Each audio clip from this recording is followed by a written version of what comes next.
Hello दोस्तों, स्वागत है आपका क्रेजी जैक ट्यूटोरियल की एक और नई क्रेजी सी वीडियो में। मैं हूं गौरव और आज की इस वीडियो में मैं आप सभी लोगों को सिखाने जा रहा हूं कक्षा 10 के गणित से प्रश्नावली 8.1 के क्वेश्चन नंबर 9 को। इससे जो पिछला क्वेश्चन है उसकी लिंक ऊपर आई बटन में आ रही होगी और इस प्रश्नावली की और इससे पहले जितने भी प्रश्नावलियां हैं सबकी प्लेलिस्ट की लिंक आपको डिस्क्रिप्शन बॉक्स में मिल जाएगी। तो अगर आप सभी ने अभी तक उसे नहीं देखा है तो वहां से जाकर के उसे भी देख सकते हो। क्वेश्चन नंबर 9 में हमें कहा गया है त्रिभुज ए बी सी में जिसका कोण बी समकोण है, यदि tan a बराबर 1/√3 हो तो निम्नलिखित के मान ज्ञात कीजिए। क्वेश्चन नंबर 9 में कुल दो क्वेश्चन हैं, दोनों को देखते हैं। पहला है sin a into cos c plus में cos a into sine c, दूसरा है cos a into cos c minus sine a into sine c यहाँ पर दिख रहा होगा अब आपको, ठीक है। देखिए, तो प्रश्न में हमें कहा गया है कि एक अपना त्रिभुज है ए बी सी, जैसा कि यहाँ पर मैं एक त्रिभुज जो है मैंने बना रखा है पहले से, ठीक है। ये देखिए, ये हमको कहा गया है कि एक त्रिभुज है अपना ए बी सी, मानने के लिए बोला गया है, जिसका जो बी है वह समकोण है। कोण जो बी है वह समकोण है, ए बी सी त्रिभुज है और यह जो बी है यह समकोण है, यानी कि 90 डिग्री का है, ठीक है। बी समकोण है। यदि tan a बराबर 1/√3 तो निम्नलिखित के मान ज्ञात करना है। tan a बराबर में √3 दे दिया गया है, तो यहाँ पर हम लोग सबसे पहले हल लिखेंगे, ठीक है। और एक लाइन लिखेंगे कि दिया है,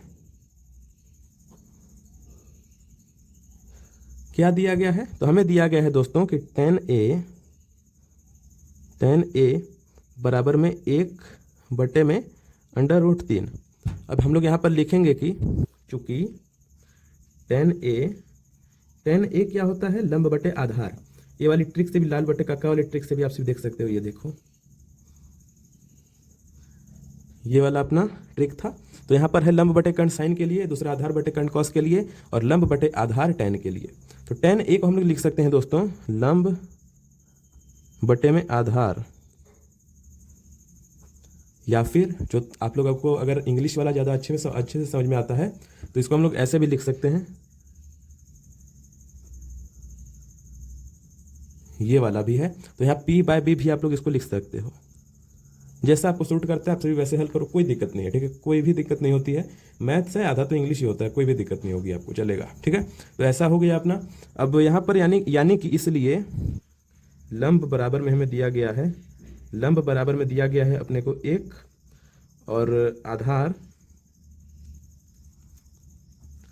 बराबर में दिया गया है √3। समझ में आया। और यह tan a के लिए दिया गया है, तो यहाँ पर हम लोग लिखेंगे कि tan a के लिए ये है, ठीक है। इसलिए अब यहाँ पर बहुत ही ज़्यादा कन्फ्यूजन आपको हो सकता है, क्योंकि यहाँ जो है यह कभी तो a कहा जा रहा है, कभी c कहा जा रहा है। अब ये a और c में बहुत ज़्यादा अंतर पड़ जाता है, बिल्कुल। क्योंकि आप लोग देखोगे, पहले भी मैंने बता रखा है पर चलिए वापस से बताते हैं, वापस सारी चीज़ें समझते हैं। जैसा कि आप सिर्फ देख रहे हो कि ये अपना एक त्रिभुज है ए बी सी, जो कि अपने को दिया गया है। अब यहाँ पर जो है हमें लंब और आधार tan a के संदर्भ में दिए गए हैं, संदर्भ मतलब कि उससे रिलेटेड दिए गए। tan a बराबर में कहा गया है 1/√3। अब ये अपना लंब बटे आधार होता है, यानी कि लंब अपने को 1 मिला और आधार √3 मिला। अब जब भी हम लोग a को अपना कोण मानेंगे, a को अपना न्यून कोण मानेंगे, तो इससे सामने वाली भुजा क्या हो जाती है, देखियो, इससे सामने वाली भुजा हो जाती है लंब, तो यह हो जाएगा अपना लंब। जब हम लोग a मानेंगे तो यहाँ पर साइन a है और कॉस a है, तो जब ये a वाली वैल्यूज होगी तो ये जो भुजा है ये अपनी लंब हो जाएगी और इधर वाला हो जाएगा आधार, और बच गया सो कर्ण, सबसे बड़ी भुजा। समझ में आया। जब मतलब a मानेंगे तो इसके सामने वाली लंब हो जाएगी, ये आधार और यह कर्ण। सेम विथ मैंने एक दूसरा वाला त्रिभुज भी बना रखा है c के लिए, जैसा कि हमको यहाँ पर c भी कहा गया है ना, तो जब भी c दिया गया होगा तो इसके सामने वाला इस बार यह लंब हो जाएगा, यह आधार हो जाएगा और यह बच गया सो अपना कर्ण, सबसे बड़ा भुजा होता है, यह हो जाएगा। समझ में आ गया आपको। अब देखिए दोस्तों, यहाँ पर भी जो अपना b है ना, b अपना समकोण है। अब देखिए, अब यहाँ पर हमें क्या क्या दिया गया, लंब आधार तो दिया गया है, हम लोगों को कर्ण निकालना पड़ेगा। कर्ण निकालते हैं तो यहाँ पर हम लोग लिखेंगे कि पाइथागोरस प्रमेय से, ठीक है। यहाँ पर एक लाइन लिखेंगे कि पाइथागोरस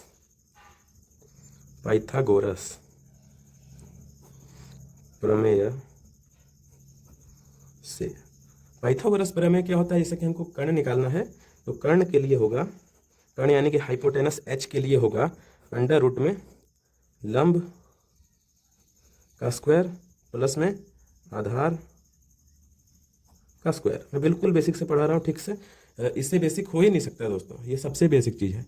एकदम बिल्कुल स्टेप बाय स्टेप हम लोग हल कर रहे हैं। अगर आपको कोई भी कन्फ्यूजन है अभी भी तो प्लीज़ आपसे कमेंट करो, मैं हर कमेंट का रिप्लाई करता हूँ, ठीक है। देखिए, एंड अगर चैनल पर नए हो तो प्लीज़ सब्सक्राइब भी कर देना, और वीडियो अच्छी लगेगी तो लाइक भी कर देना। अब देखिए, कर्ण हमको निकालना है तो बराबर में लंब, देखिए लंब दिया गया है 1, तो 1 का स्क्वायर प्लस में आधार दिया गया है √3 का स्क्वायर, और यह पूरा का पूरा जाएगा रूट में। अब 1 का स्क्वायर तो 1 ही होता है, प्लस में √3 का स्क्वायर, स्क्वायर से रूट कट जाता है तो 3 बचेगा, मतलब कि √3 गुने √3, तो ये रूट से रूट हट गया और ये 3 अपना बच जाता है। इसको ऐसे लिखिए ना, √3 गुने 3, ऐसा भी लिख सकते हैं, तो 3 बाहर आ जाएगा तो सिर्फ 3 बचता है। समझ में आ गया।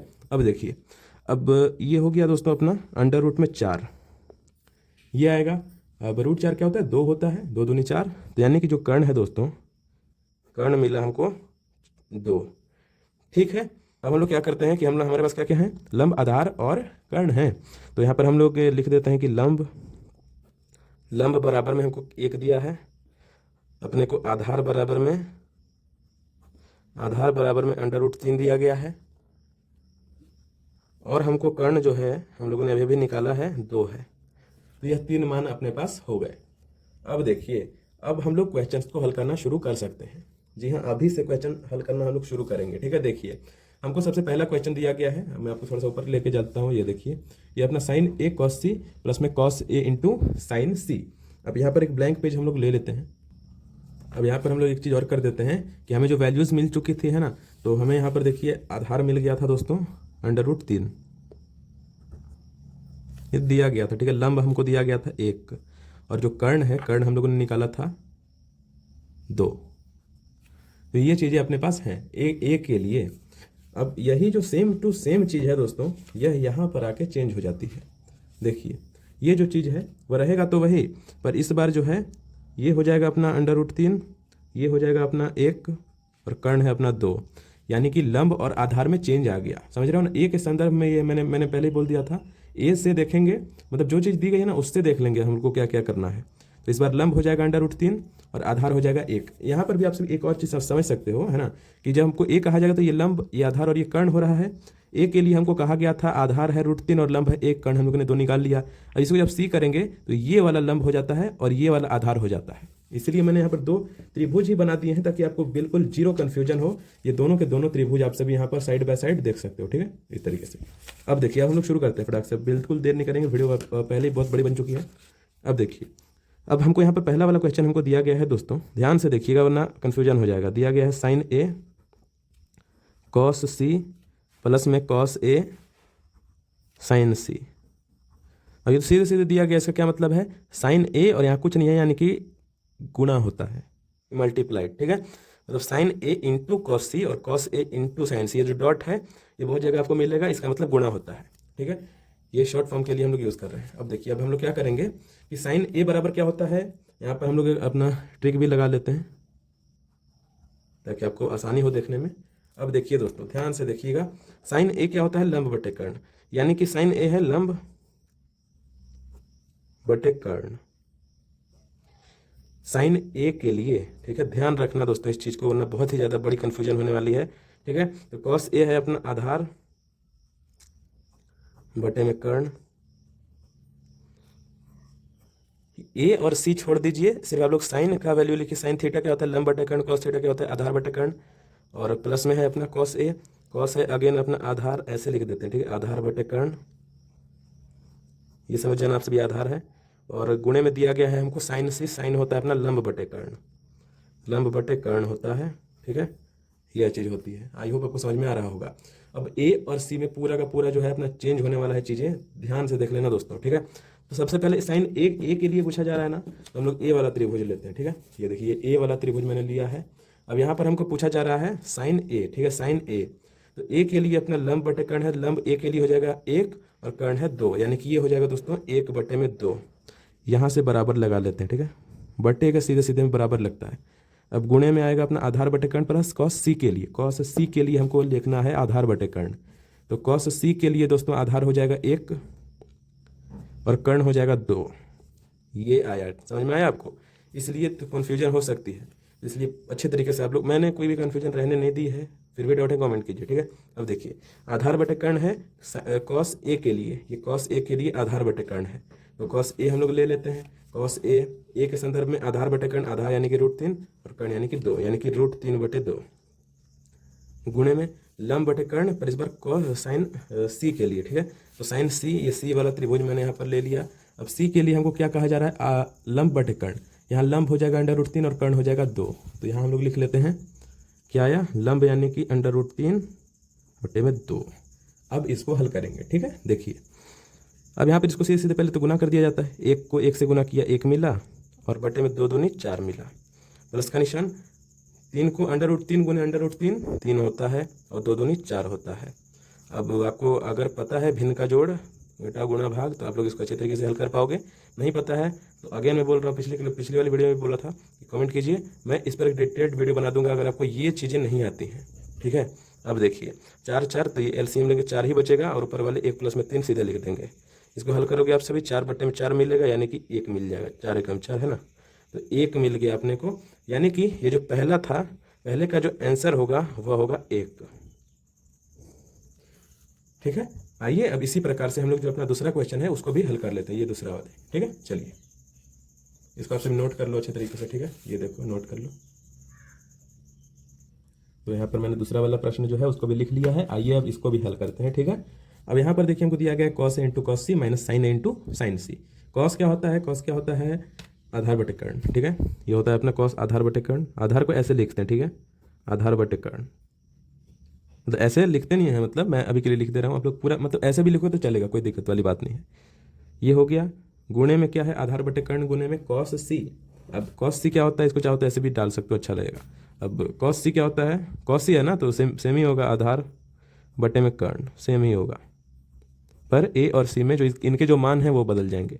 माइनस साइन क्या होता है, लंब बटे कर्ण, लंब बटे में कर्ण, और वापस से गुणा होगा ये लंब बटे में कर्ण से ही, और साइन C वाले से। अब यहाँ पर हम लोग मान रखना शुरू करते हैं, ठीक है। ये देखिए ये रहा अपना, ये देखिए ये रहा अपना, सबसे पहले हमको cos A दिया गया है A, तो A वाला त्रिभुज अपना ये रहा, ठीक है।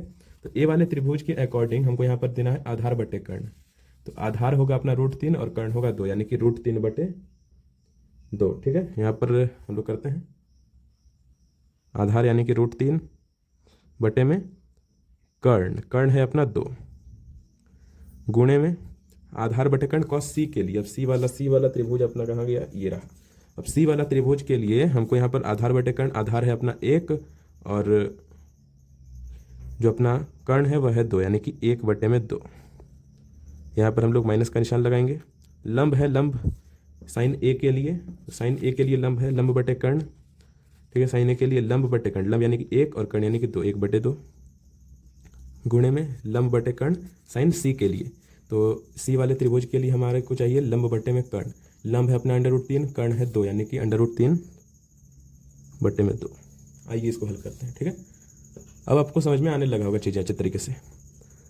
√3 को 1 से गुना करोगे √3 ही मिलेगा, बटे में 2 दूनी 4, माइनस का निशान, ये आएगा √3/4, ठीक है। बहुत ही सिंपल था। तो ये 4 4 का एलसीएम 4 और √3 माइनस √3, √3 से √3 गया, क्या बचा 0/4, √3 से √3 0 हो गया, 0 हो गया, इससे ये चला गया, बटे में 4 था, पर इससे अगर इसको भाग देंगे तो क्या ही कोई भी फर्क नहीं पड़ेगा, बहुत ही सिंपल, कोई भी फर्क नहीं पड़ेगा, तो इसीलिए 0 होगा आपका आंसर। यानी कि क्वेश्चन नंबर 9 के जो आपका दूसरा वाला भाग था, इसका जो आंसर होगा वह होगा 0। ठीक है दोस्तों, आई होप आपको वीडियो जो है वो अच्छी लगी होगी। अगर अच्छी लगी तो प्लीज़ वीडियो को लाइक कर देना, बहुत ही ज़्यादा मेहनत लगती है वीडियोस को बनाने में, ठीक है, बहुत ज़्यादा टाइम भी लगता है। मैं वीडियोस को थोड़ा सा 0.1 या 0.2x फास्ट कर देता हूँ, क्योंकि वीडियो ऑब्वियस सी बात है, अभी जो मैं वीडियो बना रहा हूँ यह 17 मिनट 25 सेकंड की बन चुकी है, मैं आपको ये कम की मिलेगी, ठीक है, क्योंकि थोड़ा हल्का सा मैं फास्ट करता हूँ, 0.2 मैं फास्ट करता हूँ, ठीक है। चलिए, अगर वीडियो अच्छी लगी होगी प्लीज़ लाइक कर देना, ठीक है, चैनल को सब्सक्राइब कर देना और बेल वाले आइकन को भी दबा करके ऑल पर सेलेक्ट कर देना, इससे आपको आगे आने वाली जो वीडियोस हैं उनकी नोटिफिकेशन मिल जाएगी। ठीक है दोस्तों, चलिए मिलते हैं अगली वाली वीडियो में अगले वाले प्रश्न के साथ, तब तक के लिए जय हिंद, वंदे मातरम।